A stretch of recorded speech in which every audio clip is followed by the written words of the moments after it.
हम उसी पुराण में आगे तरफ चलते हैं। श्री पुराण पुरुषोत्तमाय नमः, श्री गणेशाय नमः। श्री शिव महापुराण विद्वेश्वर संहिता। प्रयाग में सूत जी से मुनियों का तुरंत पापनाश करने वाले साधक के विषय में प्रश्न, यह हेडलाइन था। अब हम आगे तरफ चलते हैं। कहीं प्राकृतिक प्रकार कोई गलती हो, शब्दों में, अर्थों में, अक्षरों में, मात्राओं में, उसके मिश्रणों को क्षमा करें। आध्यान्त मंगलम जात समान भाव मार्यम तमीसम जराम मात्वदेवम पंचाननम प्रबल पंच विनोदशीलम संभावे मनसी शंकरम बे केशम, जो आदि और अंत में तथा मध्य में भी नित्य मंगलमय है, जिनकी समानता अथवा तुलना कभी कहीं भी नहीं है, जो आत्मा के स्वरूप को प्रकाशित करने वाले देवता परमात्मा है, जिनके 5 मुख हैं, और जो खेल ही खेल में अनायास जगत की रचना, पालन और सहायता तथा अनुग्रह एवं तिरुभाव रूप 5 प्रबल कर्म करते रहते हैं, उन सर्वश्रेष्ठ अजर अमर ईश्वर अंबिकापति भगवान शंकर का मैं मन ही मन चिंतन करता हूँ। व्यास जी कहते हैं, जो धर्म का महान क्षेत्र है और जहाँ गंगा यमुना का संगम हुआ है, उस परम पुण्य प्रयाग में जो ब्रह्मा लोक का मार्ग है, सत्यव्रत में तत्पर रहने वाले महातेजस्वी महात्मा मुनियों ने एक विशाल ज्ञान यज्ञ का आयोजन किया। उस ज्ञान यज्ञ का समाचार सुनकर पौराणिक शिरोमणि व्यास शिष्य महामुनि सूत जी वहाँ मुनियों का दर्शन करने के लिए आए। सूत जी को आते देख वे सब मुनि उसमें हर्ष से खिल उठे और अत्यंत प्रसन्नचित्त से उन्होंने उनका विधिवत स्वागत सत्कार किया। तत्पश्चात उन प्रसन्न महात्माओं ने उनकी विधिवत स्तुति करके विनयपूर्वक हाथ जोड़कर उनसे इस प्रकार कहा, सर्वज्ञ विद्वान रोमहर्षण जी, आपका भाग्य बड़ा भारी है। इसी से आप व्यास जी के मुख से अपनी प्रसन्नता के लिए ये संपूर्ण पुराण विद्या प्राप्त किए। इसे आप आश्चर्य स्वरूप कथाओं के भंडार है। ठीक उसी तरह जैसे रत्नाकार समुद्र बड़े बड़े सारभूत रत्नों का आगार है, इन लोगों में भूत वर्तमान भविष्य तथा और भी जो कोई वस्तु है वह आपसे अज्ञात नहीं है। आप हमारे सौभाग्य से इस यज्ञ का दर्शन करने के लिए यहाँ पधार गए और इसी व्याज से हमारा कुछ कल्याण करने वाले हैं, क्योंकि आपका आगमन निरर्थक नहीं हो सकता। हमने पहले ही आपसे सुवासुक तत्व का पूरा वर्णन सुना है, किंतु उससे तृप्ति नहीं होती।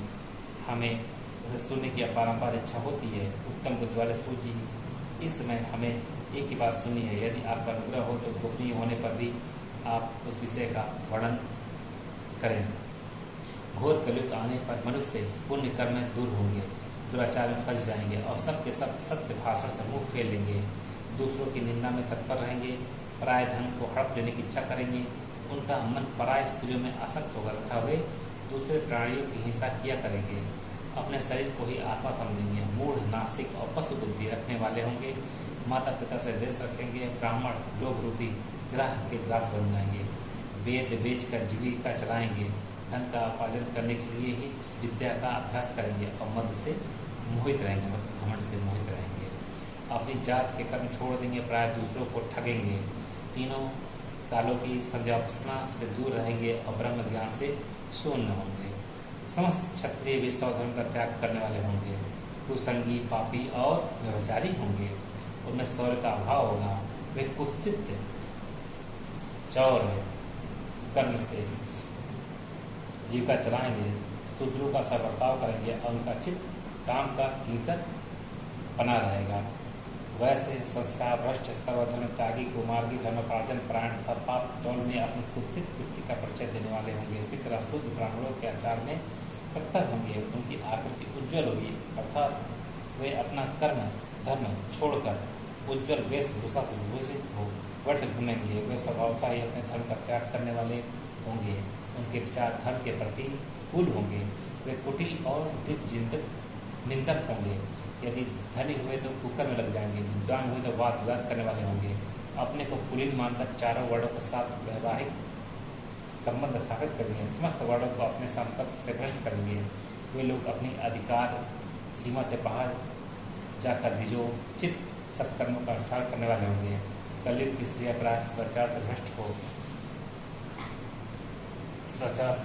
भ्रष्ट हो और पति का अपमान करने वाले होंगी, सास ससुर से द्रोह करेंगी, किसी से भय नहीं मानेंगी, मलिन भोजन करेंगी, कुत्सित हाव भाव में तत्पर रहेंगी, उनका शील स्वभाव बहुत बुरा होगा, और वह अपने पति की सेवा से सदा ही विमुख रहेगी।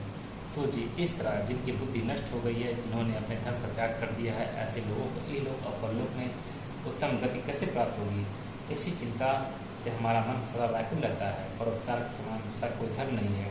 अतः जिस छोटे से उपाय से इन सबके पापों का तत्काल नाश हो जाए, उसे इस समय कृपा पर बताइए, क्योंकि आप समस्त सिद्धांतों की गाता है।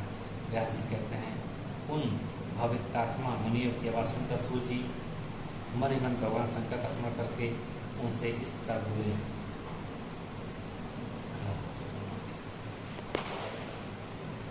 शिव पुराण परिचय। सूर्य जी कहते हैं, साधु महात्माओं, आपने बहुत अच्छी बात पूछी है। आपका यह प्रश्न तीनों लोगों का हित करने वाला है। मैं गुरुदेव व्यास का स्मरण करके आप लोगों के स्नेहवश इस विषय का वर्णन करूँगा। आप आदरपूर्वक सुने। सबसे उत्तम जो शिव पुराण है, वह वेदांत का सार सर्वस्व है तथा वक्ता और श्रोता का समस्त पाप राशि सुधार करने वाला है। इतना ही नहीं, वह परलोक में परमार्थ वस्तु को देने वाला है। कलिकी कलमश राशि का विनाश करने वाला है। उसमें भगवान शिव के उत्तम यश का वर्णन है। ब्राह्मणों, धर्म, अर्थ, काम और मोक्ष, इन चार पुरुषार्थ को देने वाला है। वह पुराण सदा ही अपने प्रभाव की दृष्टि से वृद्धि या विस्तार को प्राप्त हो रहा है। विप्रवरों, उस सर्वोत्तम शिव पुराण के अध्ययन मात्र से वे कलयुग के पापसक्त जीव श्रेष्ठम गति प्राप्त हो जाएंगे। कलयुग के महान उत्पात तभी तक जगत में निर्भय होकर विचरेंगे जब तक यहाँ शिव पुराण का उदय नहीं होगा। इसे वेद के तुल्य माना गया है। इस वेदिक पुराण का सबसे पहले भगवान शिव ने ही प्राणायन किया था। विद्वेश्वर संहिता, रुद्र संहिता, विनायक संहिता, उमा संहिता, मातृ संहिता, एकादश रुद्र संहिता, कैलाश संहिता, सप्त रुद्र संहिता, कोटि रुद्र संहिता, सहस्त्र कोटि रुद्र संहिता, वायु संहिता तथा धर्म संहिता।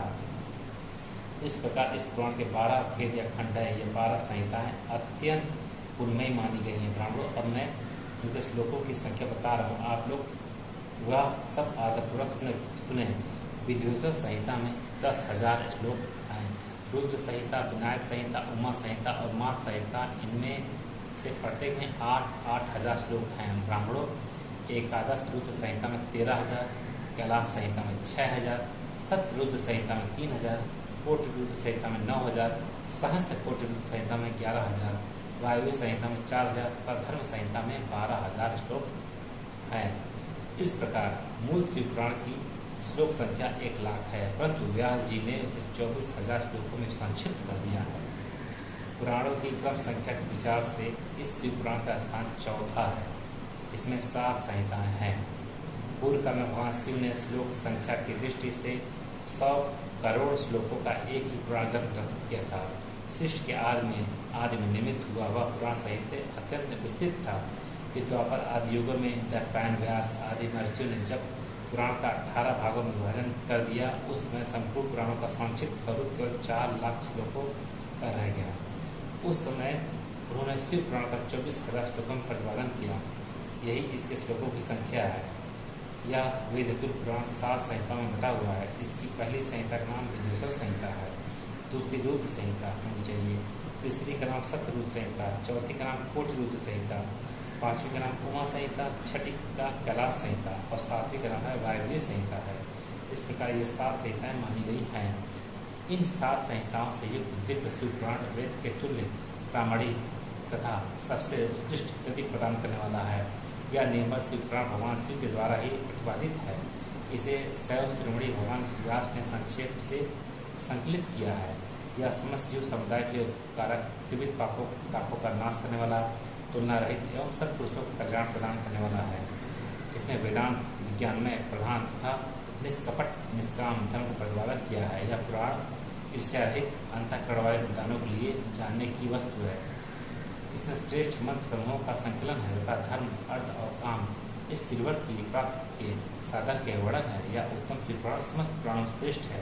वेद वेदांत में वेद रूप से विलसित परम वस्तु परमात्मा का इससे नाम किया गया है। जो बड़े आदर से इसे पढ़ता सुनता है, वह भगवान शिव का प्रिय होकर परम गति को प्राप्त कर लेता है।